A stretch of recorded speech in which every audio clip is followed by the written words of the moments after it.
그렇습니다. 사람이 떡으로만 살 것이 아니고 오직 하나님 말씀으로 사는 것을 믿으며 주 앞에 나왔습니다. 이 시간 하나님 함께 해주시고 친히 하나님께서 말씀하여 주옵소서. 하나님께 이 어려운 중에도 마음을 담아 드린 귀한 손길들 있습니다. 주님 기억하여 주시고 이 시기 진정 하나님께서 원하시는 것이 평안이라고 말씀하셨사오니 하나님 바라보고 우리가 하나님 안에서 진정한 평안을 누리는 삶들이 될 수 있도록 주님 함께하여 주옵소서. 주님이 하실 것들을 기대합니다. 예수 그리스도의 이름으로 기도합니다. 아멘. 오늘 본문은 예수님이 광야에서 이제 40일간 금식하시고 그리고 사단이 찾아와서 예수님을 시험하는 장면입니다. 예수님이 이 광야에 들어서시기 전에 있었던 사건을 좀 돌아보면 우리가 읽지는 않았지만 3장 13절에서 17절 말씀을 보면 예수님께서 요단강에서 세례 요한에게 세례를 받으시는 장면이 나오죠. 그래서 물에 담그셨다가 올라오실 때에 어떤 일이 벌어졌습니까? 성령이 비둘기같이 그 머리에 임하고 또 하늘로부터는 하나님 아버지의 그 기쁨이 담기고 사랑이 듬뿍 담긴 목소리가 들려옵니다. 바로 이렇게 말씀하셨습니다. 이는 내 사랑하는 아들이요 내 기뻐하는 자라 하시니라. 이 광경을 예수님만 보고 느낀 것이 아니라 그 자리에 있는 모든 사람들이 함께 보고 느꼈습니다. 메시아를 기다리던 그들에게는 와, 진짜 그분이 오셨구나, 바로 이 분이 메시아구나라는 것을 증명하고 또 믿음으로 확증받는 시간이었을 겁니다. 그렇게 사람들에게 칭송을 받고 또 하늘로부터 하나님에게 인정을 받던 그때에, 오늘 1절을 보니까 그때에 라고 시작하거든요. 그때에 예수님이 성령의 이끌림을 받아 어디로 갑니까? 광야로 가십니다. 우리가 잘 아는 것처럼 우리 예수님께서 40일 동안 금식하셨습니다. 사단에게 그리고 세 가지 시험을 받으셨고 어떻게 되십니까? 다 이겨내시죠. 언제 끝날지 모르는 이 코로나 때문에 두려움의 연속인 이때에 이 본문이 보고 싶었습니다. 코로나가 꼭 시험 받는 것처럼 느껴졌기 때문입니다. 여러분 시험 보신 적 있으시죠? 시험이라는 게 무엇입니까? 자신의 실력을 검증하고 입증하는 도구입니다. 내가 그 수업을 얼마나 열심히 들었는지가 시험으로 다 증명되는 거죠. 코로나라는 시험을 통해 많은 것들이 증명되고 드러났습니다. 선진국이고 강대국이라고 했던 미국은 어느 누구도 안전할 수 없는 나라임을 우리가 보게 되었고, 오히려 우리나라는 코로나 대응 영향으로 얼마 전에 보니까 국가 경쟁력 순위가 올라갔다라고 합니다. 그리고 국민들이 가지고 있는 나라에 대한 자부심 또한 올라갔다라고 하죠. 그리고 또한 은폐되어 있고 썩어 있던 것들이 막 낱낱이 드러났습니다. 교회 밖에서 성경 공부를 한다는 그 명목으로, 혹시 그런 분들 없으시죠? 교회 밖에서 성경 공부한다는 명목으로 이상한 교주를 믿게 하는 그 신천지가 세상 밖으로 드러났고요. 그리고 음지에서 이상한 짓을 행해왔던 이태원 게이클럽과 그리고 이단인 하나님의 교회까지 사회에서 우리가 어찌하지 못했던 것들, 그 모든 것들이 이 코로나라는 시험을 통해 다 밝혀지게 되었습니다. 그런데 그뿐만이 아니라 이 코로나 시험은 우리를 향해서도 증명하라라고 물어옵니다. 너가 정말 그리스도인지 아닌지를 증명하라고 얘기하는 거죠. 온라인으로 예배를 드릴 수밖에 없었던 그때에 우리에게 너는 정말 예배자이냐? 라고 하며 물어왔고, 다시 예배를 오프라인으로 드리게 되었지만 이 사회 모든 사람들이 교회를 가는 것을 탐탁치 않는 이 시대 속에서 너는 진짜 그리스도인으로 살 수 있느냐? 아무도 너 교회 가는 걸 좋아하지 않는 이때에 너는 정말 믿음을 가진 자로서 진짜 믿음 있는 사람으로서 살 수 있느냐라고 우리에게 막 질문해 오는 것 같았습니다. 그래서 그 질문에 좀 제대로 답하고 싶었습니다. 나는 그리스도인이고 나는 예배자라고, 나는 예수님의 자녀로서 이 광야 같은 세상 속에 코로나라는 시험이 다가와도 나는 이길 수 있는 존재고 우리의 실력은 이 정도라고 좀 검증해보고 또 선포하고 싶었습니다. 담임 목사님께서 주일에 말씀하셨지만 우리는 어떤 존재입니까? 보혈로 씻겨진 존재 아닙니까? 그로 인해 우리의 마음이 청결해져서 어떤 상황과 환경 속에서도 우리가 주님을 바라봐야 하는 존재인 것이죠. 그래서 오늘 본문을 좀 살펴보면서 그 삶이 어떤 삶인지, 또 이 상황 속에서 승리할 수 있는 삶은 어떤 것인지 좀 우리가 좀 본문을 통해 좀 살펴보았으면 좋겠습니다. 그래서 우리에게 맡겨진 시험들이 계속해서 있을 터인데 이 시험 가운데 이길 수 있는 힘이 어디로부터 오고 또 말씀으로 이기셨다 그러는데 그런 말씀으로 이긴다라는 것은 무엇인지를 우리가 좀 함께 나누고 또 승리의 길을 좀 걸어가기를 소망합니다. 예수님께서는 하나님 아버지로부터 음성을 듣고 난 뒤에 바로 광야로 이끌림을 당하셨죠. 혼자서는 하루도 살 수 없는 곳이 광야입니다. 그 광야에서 예수님께서 40일간 밤으로 낮으로 금식하십니다. 2절을 보시면 그로 인해 예수님께서 굶주리셨다, 그러니까 배고프셨다라고 말하고 있죠. 예수님이니까 당연히 40일 금식이 할 수 있으셨겠지, 이렇게 말하는 것을, 이렇게 생각하는 것을 다 내려놓도록 예수님도 우리와 동일하게 굶주리실 때 배고파 하시는 분이셨고 예수님도 우리와 동일하게 고통받으시는 분이라는 것을 우리에게 알려주고 있는 것입니다. 세례를 받으시고 정서적으로, 감정적으로 최고조의 기쁨에 차 있을 때에 성령께서는 그를 이끌어서 광야로 데려가십니다. 그리고 육체적으로 최고조의 고통 가운데 있을 때에 사단이 찾아와서 이렇게 말하는 거죠. 네가 만일 하나님의 아들이거든 명하여 이 돌들로 떡덩이가 되게 하라. 틀린 말이 있습니까? 여기 보면 틀린 말이 하나도 없습니다. 예수님 하나님 아들 맞죠? 그리고 세례를 받으실 때 하늘로부터 소리가 났지 않았습니까? 이는 내 사랑하는 아들이라라고. 그러니까 틀린 말 하지 않습니다. 사단도 모두 알고 있는 사실이었죠. 또 돌들을 떡덩이가 되게 하라는 건 배고프니까 당연히 그렇게 할 수 있는 능력을 가지신 분이고 충분히 그럴 수 있는 것입니다. 예수님 보리떡 5개와 물고기 2마리로 5,000명 이상을 먹이셨던 분이시죠. 심지어 지금 40일간 금식하여 굶주린 상태였기 때문에 돌들 떡 바꿔서 먹는다 해도 하나님이 그걸 못 참아 하면서 예수님을 없애거나 그러시는 분이 아니십니다. 까마귀를 불러서 음식을 물어다 올 수 있게도 하실 수 있는 바로 하나님의 아들이십니다. 사단의 말은 하나 이상할 것이 없는 것처럼 느껴지죠. 사단은 예수님이 누구신지 정확하게 알고 있었습니다. 그렇다면 사단이 지금 예수님이 하나님의 아들인가 아닌가를 지금 궁금해서 시험하는 게 아닌 거죠. 사단이 시험하는 것은 무엇을 노리는 겁니까? 예수님이 가지고 계신 그 능력을 잘못된 때에 잘못된 방법으로 사용하게 하려는 것이 목적인 것입니다. 즉 너의 유익을 위해 너의 배고픔에 집중해서 네가 가진 능력을 좀 사용하고 하나님을 이용해 보라고 예수님에게 지금 시험하고 있다라는 겁니다.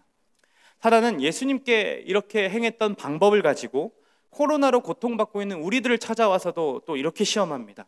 그러니까 말도 안 되는 것을 던져서 너 이제 교회 그만 나가고 저 불교에 가라, 이슬람을 섬겨라, 이런 일로 얘기하지 않죠. 지극히 상식적인 것으로 접근하여서 우리를 하나님으로부터 이렇게 멀어지게 만듭니다. 아주 간교하고 교활하게 다가오죠. 지금은 배고픔을 채워야 되는 때라고 말하면서 돈에 목매이도록 만들고, 코로나 때문에 평일 수입이 줄어들었으니까 주일까지도 너는 일을 해야 하지 않겠느냐, 그렇게 우리가 주일을 하나님을 섬겨야 되고 하나님을 예배하는 날임에도 불구하고 그것들을 제쳐놓고 온라인으로 살짝 때우게 한 다음에 그렇게 그냥 우리의 먹거리를 채워야 된다는 것에 집중하게 만든다라는 거죠. 또한 회사 생활을 하고 있는 분들을 찾아가서는 평일날 네가 얼마나 많이 고생을 했느냐, 주일만큼은 편하게 주의 날이 아니라 너의 날로 좀 보내라. 온라인 예배가 정착되면서 예배의 자리에 나오지 않아도 예배를 드린 것으로 인정받는 시대가 되었습니다. 그래서 편하게 예배를 드리고, 오늘 오고 가는데 좀 막힐 것 같고 오고 가는 거리가 너무 힘드니까 나 오늘은 편하게 예배를 드리겠노라 하면서 그렇게 너의 시간을 아껴서, 오고 가는 시간을 좀 아껴서 너 재밌는 데 사용해라, 가족들과 보내는 데 사용해라 라고 하며 우리의 어떤 그 예배를 드리지 못함에 있었던 죄책감까지 사라지게 만들었다는 겁니다. 그러한 모든 유혹을 이겨내고 예배를 드리러 가게 되면 또 어떤 얘기를 들려오게 합니까? 너무 자기만 생각한다고. 예배 안 드리면 하나님이 너 죽이시냐고. 다 교회 때문에 코로나가 퍼져가고 있는데 속으로 파지 말라는데 너는 도대체 왜 모이는 거냐고. 이런 말들을 주변 사람들을 통해서 계속해서 듣게 만들어서 예배를 드리고 너무 기분이 좋다가도 다시 월요일 날 직장에 나갈 생각을 하면, 또 그 얘기를 들을 생각을 하면 막막하게 만드는 것이죠. 그래서 직장에서는 주일에 교회를 다녀왔다라는 것을 숨기게 되는 일들이 우리 주변에 벌어지고 있는 일들입니다. 사역자인 저에게도 이 사단은 이러한 시험을 던져줍니다. 복음을 전하고 싶어서 시작한 일인데 어느새 배고픔을 채우기 위해 이 일들을 감당하라고 이야기합니다. 그리고 이렇게 질문합니다. 너 이 길 위해서 끝까지 너 버틸 수 있니? 너 성남제일교회가 너 써주지 않으면 너 써주는 교회가 아무도 없어. 너 여기서 잘해. 근데 너 여기서 만약에 쫓겨나면 너 잘할 수 있니?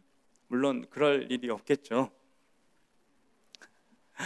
지금도 문 닫는 교회가 수두룩한데 너는 그렇게 안 될 자신이 있니?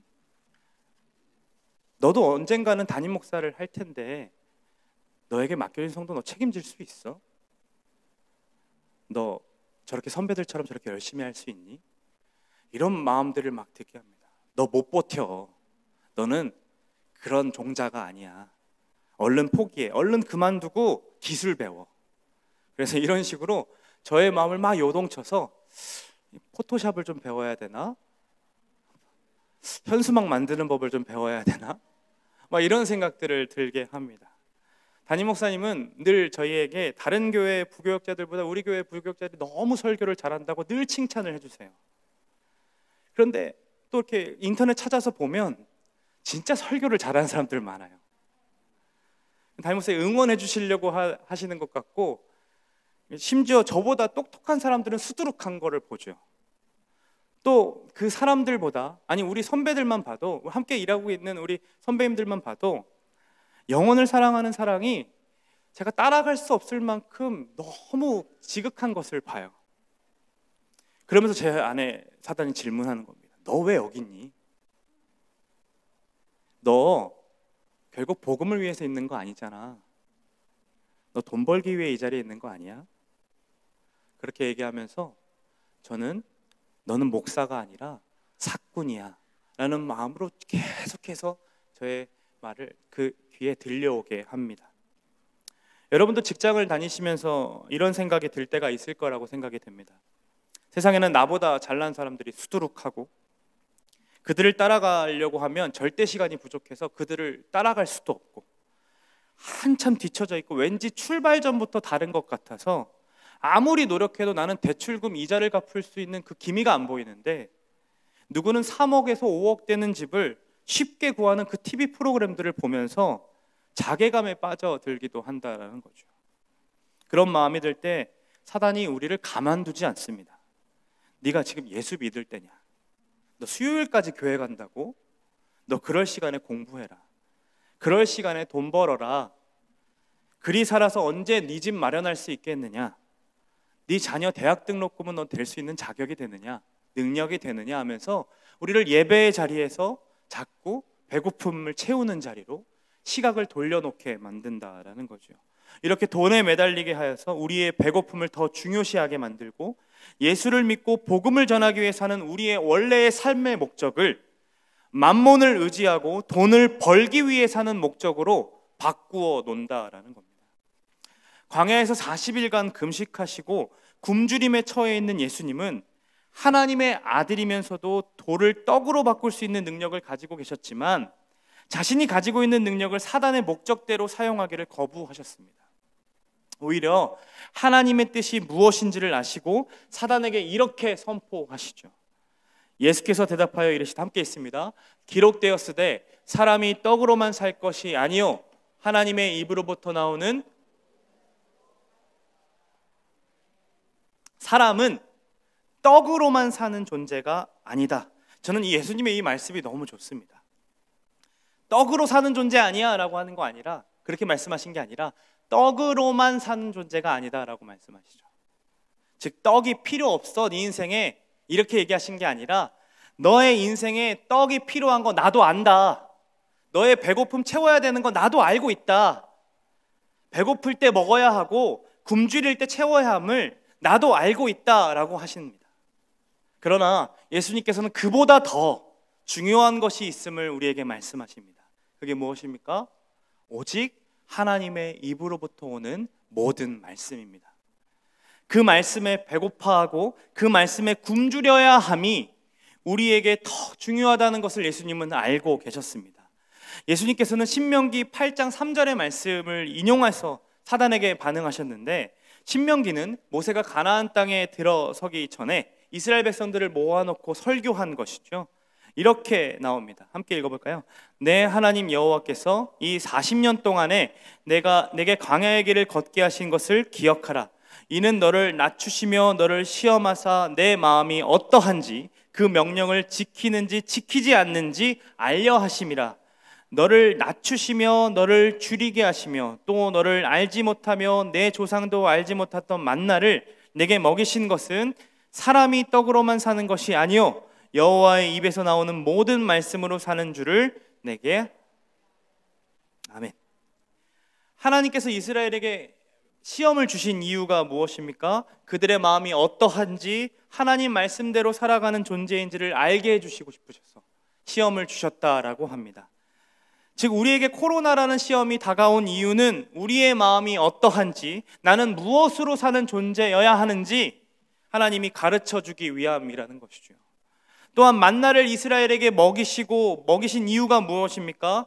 떡으로 사는 존재가 아니라 이스라엘은 하나님의 입으로부터 오는 모든 말씀으로 사는 존재임을 가르쳐주기 위함이었습니다. 다시 말하면 우리에게 먹을 것을 주시는 이유도 단순히 우리의 배고픔을 채우기 위함이 아니라 하나님께서 매일 공급하심으로, 하나님의 채우심으로 우리가 사는 존재임을 알게 하려고 우리에게 먹을 것을 허락하신다라는 겁니다.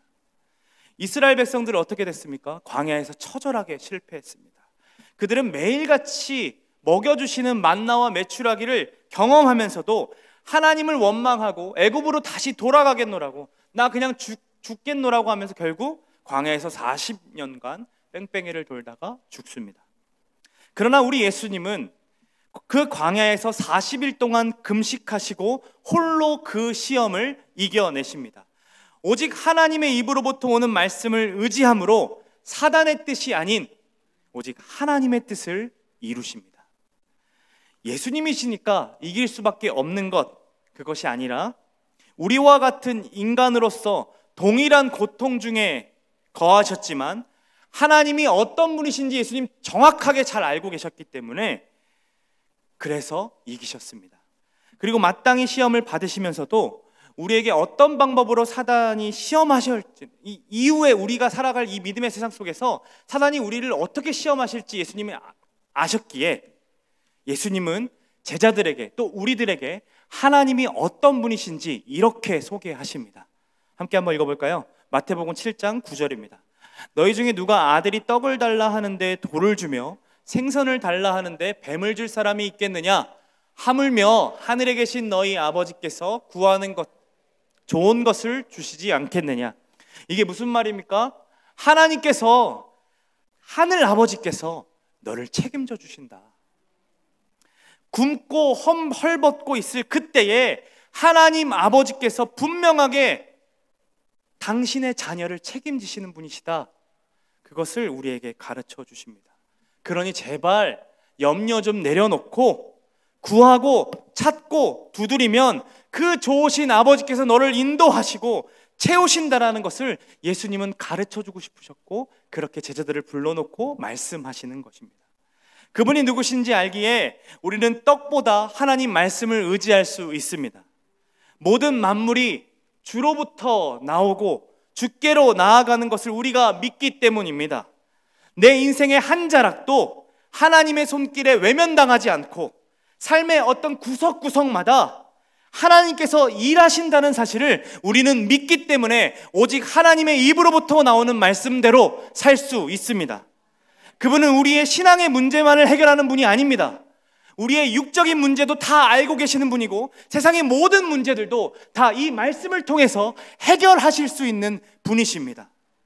그러므로 우리가 비록 코로나로 인해 여러 가지 어려운 상황에 처해 있지만 그 상황과 환경은 우리를 절대로 실패로 내몰아가지 못합니다.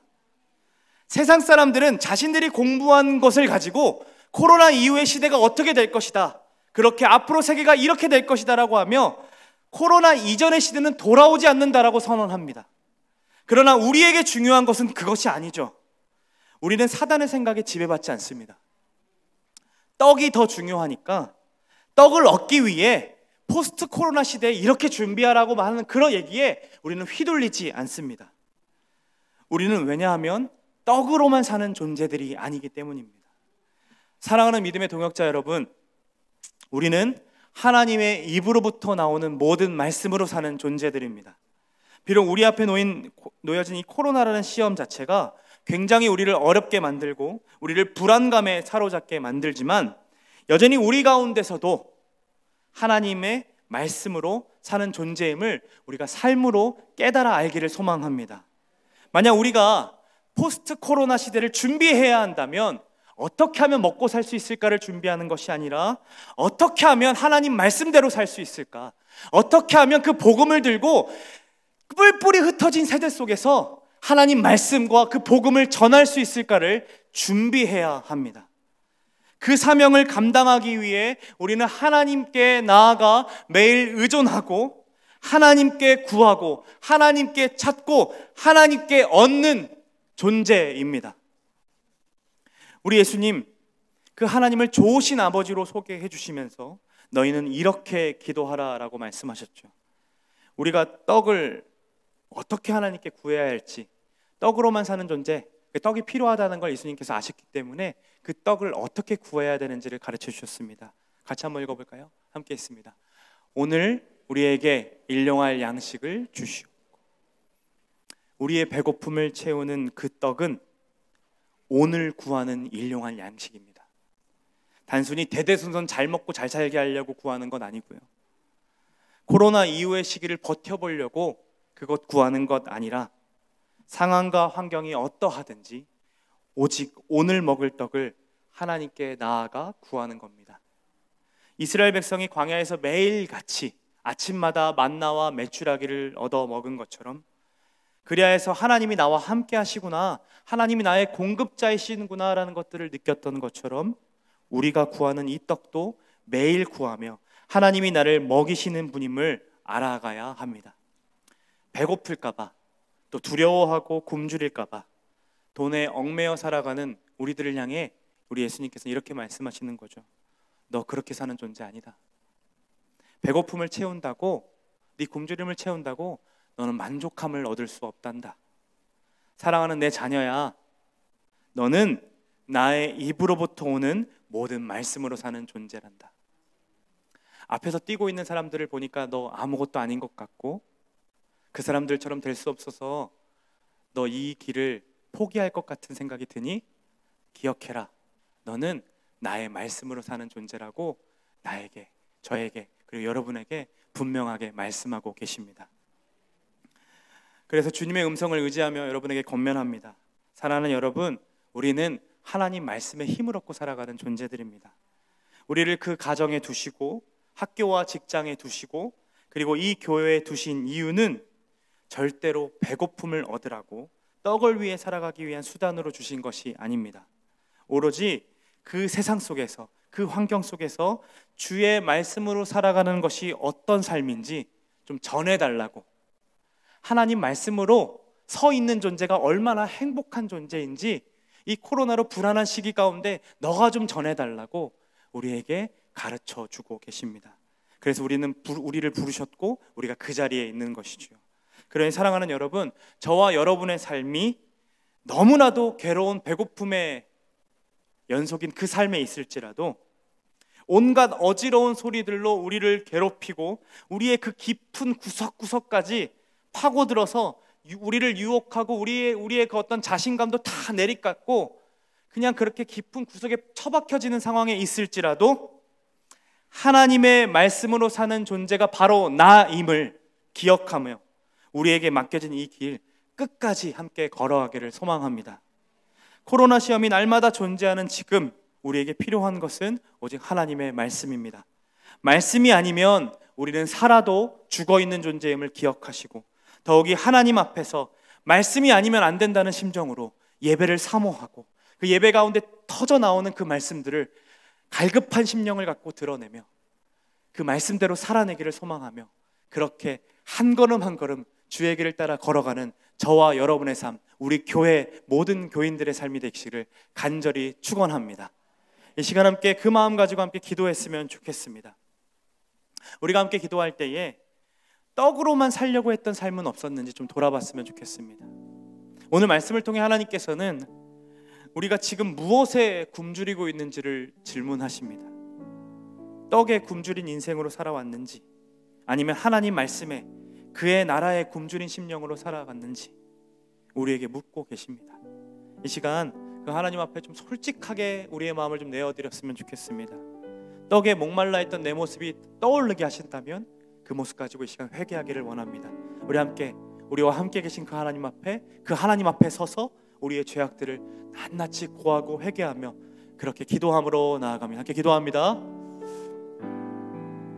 오 하나님, 내가 얼마나 떡에 매달린 존재로 살아가고 있었습니까? 주님, 우리가 하나님 앞에 말씀대로 살아가야 되는 존재라고 말하고 있습니다. 그렇게 선포했지만 매 순간마다 하나님 떡을 구해야 될 것 같고 하나님 떡을 더 중요시 여겨야 될 것 같고 그 떡 때문에 살아가야 될 것 같은 마음들을 들게 합니다. 하나님, 나는 할 수 없다라는 그 고백들이 나오며 하나님, 내가 앞으로 살아가야 될 삶이 너무나도 멀게만 느껴지고 내 미래가 너무나도 불투명하게 느껴져서 자꾸 떡을 구해야 될 것 같고 하나님을 의지하기보다 내 능력과 내 모든 것들을 의지하려고 했던 것들을 나의 죄로 인정하고 고백합니다. 주님, 용서하여 주시옵소서. 하나님의 나라를 구하는 것 아니라 하나님의 의를 구하는 것 아니라 하나님의 뜻대로 살아가기에 갈망하는 것이 아니라 오 하나님, 나에게 주시는 그 떡을 구하며 나에게 주신 그 떡 때문에 부족하다고 원망했던 것이 바로 나였음을 회개합니다. 오 주님, 이 시간 우리에게 말씀하여 주신 하나님, 우리의 죄악들을 낱낱이 드러나게 하실 때에 우리가 주 앞에 나아가며 무릎 꿇고 나아가기를 소망하오니 주여, 우리의 모든 죄악들을 밝게 알려주시고 우리가 떡으로만 사는 존재가 아니라 오직 하나님 말씀으로 사는 존재임을 기억하게 하시며 그동안 떡으로 살려갔던 모든 것들을 붙잡고 살아갔던 것들을 내려놓게 하여 주시옵소서. 나의 자녀를 내려놓습니다. 나의 직장을 내려놓습니다. 나의 가정을 내려놓습니다. 나의 미래까지도 내려놓습니다. 내가 하려고 했던 모든 계획들을 다 내려놓습니다. 오 하나님, 우리를 붙잡아 주시고 우리 가운데 인도하여 주시옵소서. 주여, 노우시고 함께하여 주옵소서. 오 하나님, 우리 가운데 올 수 있도록 허락하여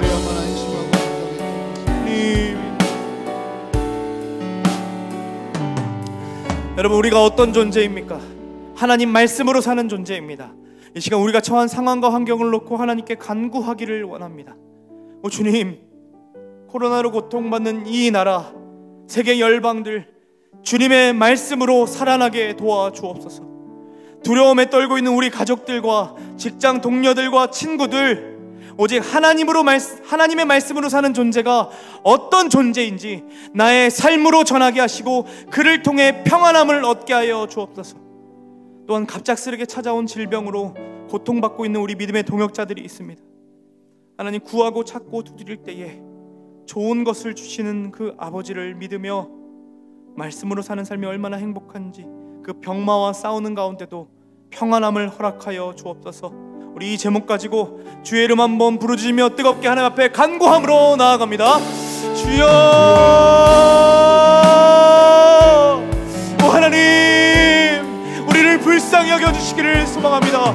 하나님, 우리 바다 덮음같이 여호와를 인정하는 것이 세상에 가득하리라고 말씀하셨사오니 하나님, 코로나로 고통많은 이 시대 가운데 진정 하나님의 말씀과 하나님의 영광으로 가득해지는 이 세상이 될 수 있도록 주님도 오시고 함께하여 주옵소서. 우리에게 긍휼을 허락하여 주시기를 소망합니다. 우리가 늘 우리만 바라봤고 우리의 썩어진 것들을 그대로 내두었던 것들이 어제 하나님 앞에서 다 드러났사오니 이 시간 정화시켜 주시고 우리를 책임져 주시고 우리가 정결하게 하셔서 어제 주를 바라봄으로 우리에게 맡겨진 모든 것들을, 우리의 사명들을 잘 감당할 수 있는 이 시간 될 수 있도록 주님도 오시고 함께하여 주옵소서. 하나님, 우리 스토리가 기억해 주소서. 하나님, 기도합니다. 하나님, 우리나라와 이 가정과 직장과 하나님 학교와 하나님 우리 교회를 주님 불쌍히 여겨 주시옵소서. 하나님, 고통받는 영혼들마다 두려움에 떨고 있는 영혼들 너무나도 많습니다. 그로 인해 예배를 포기하고 하나님 앞에 나아가지 못하는 영혼들이 너무나도 많음을 고백합니다. 하나님, 이들을 붙잡아 주시옵시고 이들이 다시 한번 더 하나님을 붙잡을 수 있도록 허락하시며 예배 가운데, 우리가 함께 드리는 예배 가운데 은혜를 허락하시고 그 은혜를 통하여서 우리가 하나님 말씀으로 사는 존재임을, 하나님의 말씀 때문에 사는 존재임을 분명히 깨달을 수 있도록 주님 붙잡아 주시고 예배 가운데 함께하여 주옵소서. 하나님, 우리에게 은혜를 허락하시기를 소망합니다. 하나님, 우리 가운데 은혜를 허락하여 주옵소서. 주여,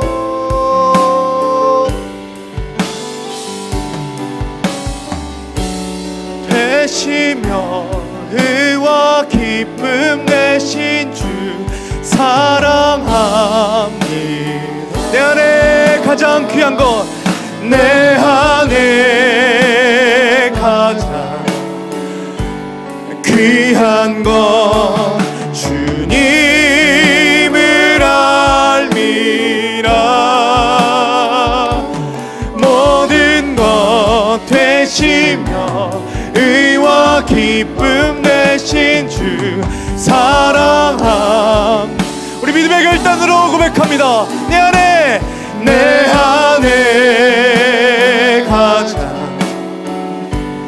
귀한 것 주님을 알미라.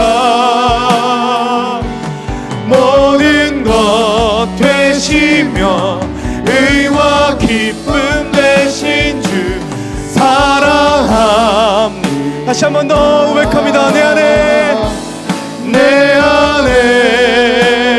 가장 귀한 것 주님을 알미라.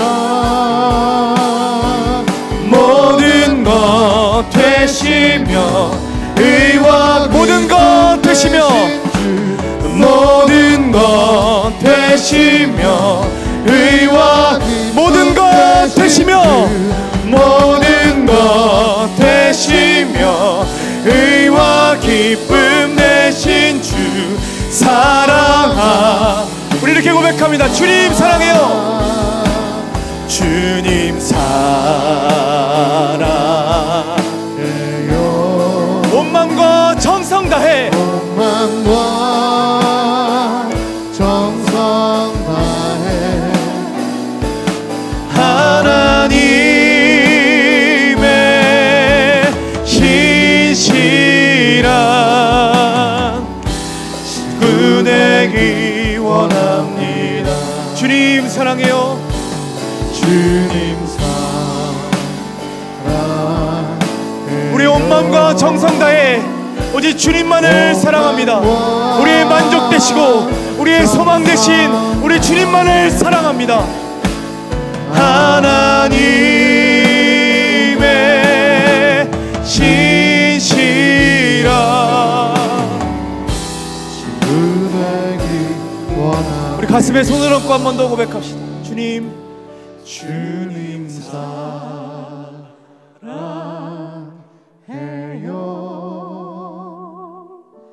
온 마음과 정성 다해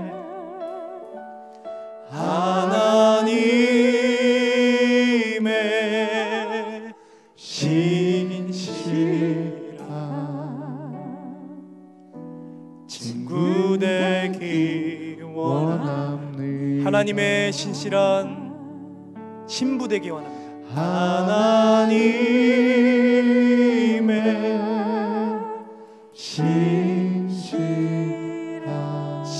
되기 원합니다. 신부 되기 원합니다. 사랑하는 여러분, 예수님이 오병이어로 5,000명을 먹이시고 난 뒤에 제자들에게 이렇게 말씀하십니다. 나는 생명의 떡이니 내게 오는 자는 결코 줄이지 아니할 터이요. 나는 생명의 떡이니 나를 믿는 자는 영원히 목마르지 아니하리라. 지금 우리에게 필요한 것은 오직 말씀이신 예수님입니다. 그 생명의 떡이신 예수 그리스도이십니다. 우리가 오늘 구해야 될 일용할 양식도 가장 급한 양식은 예수 그리스도이십니다. 주님 없이 살아가는 욕망을 완전하게 우리에게서 지워주시기를 원합니다. 주님 없이 살 수 있다라는 그 생각조차 완전히 지워주시기를 소망합니다. 하나님, 우리의 마음을 주님 없이는 하루도 살 수 없다라고 고백하는 마음으로 채워 주옵소서. 우리의 삶의 영역마다 그 생명의 떡으로 풍성함을 얻는 우리의 삶이 되게 하여 주옵소서. 이 시간 그렇게 우리 마음으로 간구하며 하나님 앞에 한 번 더 조용하게 하나님께 우리의 마음을 올려드리기를 원합니다. 주님 사랑합니다.